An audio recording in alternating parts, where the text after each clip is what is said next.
Today, I'm going to introduce you to an attorney who has dedicated and is devoted to protecting the consumer rights. His name is Jibreel Hindi. Let's go and meet him. Hi, my name is attorney Jibreel Hindi. I'm a consumer protection attorney. The primary areas that I focus on are three different areas. The first one is the Fair Credit Reporting Act, also known as the FCRA.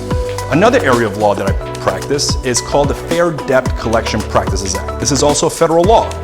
And what this law does is it implements about 200 different rules that debt collectors have to follow. Okay, now moving on to the third area of law that we practice. This is the fun one. This is called the TCPA, Telephone Consumer Protection Act. Under this law, it is illegal for any company to send you a solicitive marketing text message without your prior express written consent.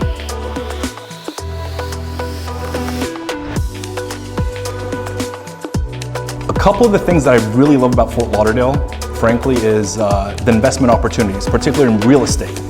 Other than that, I really enjoy the fishing out here.